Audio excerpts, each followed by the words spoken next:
بسم الله الرحمن الرحيم. الشاعر سعد بن سلطان بن قينان المطيري بنسمع منك القصيدة. طال عمرك أبو سلطان، الله يحفظك. أي قصيدة؟ الأولى طال عمرك. حق الدويش؟ أي.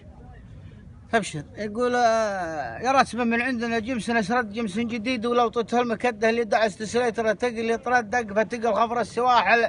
تحدث انه مهرب، والمهرب مهدد في القتل تبيد السجن ما يسده، حمل على الماخوذ حشيش نسود فعله قبيح، ولا بعدين يوده عليه قوة السواحل تشدد وتنطحوه بسهلة مجرى هده، وعطوا فيه حول 15 رد وتله يبى من حيث ما جاي يرد كبس لباصه واحتمل علم واشتد، واللي بطبلونه امبارح يعد يوم استواله نزم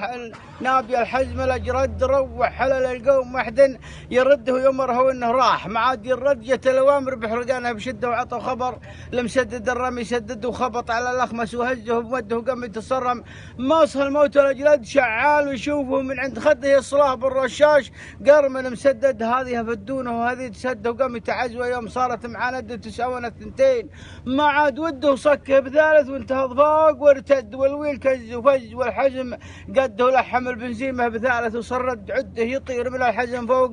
عدها ورقوه ل 90 كيلو ورا الحد مع سهلة حذف المرو فوق شد فوق الشجاع ورد الخال والجد وعليه من وقته محف فهو ضده مو برعيشين لا شك محتد والوقت له على المناعير صدت اللي المال ويطلبه هيس نربط قبيح وجه من الوجيه المصده افقم ثم الناشف طويل انجرعت قابت ثم قرون قبيح مردهن خش عور وجه من اللحيه جلد هيس اللي عبرت عمى ما ترده والماء ضربة مال ما ينتقصد ولا شعر هلال وما يسده ما متعذر ما يفيد متمرد الجودي عليه ما الله يحده حده الله على غير ما ود ولا على ما صار ما هو بده ونونا يتيم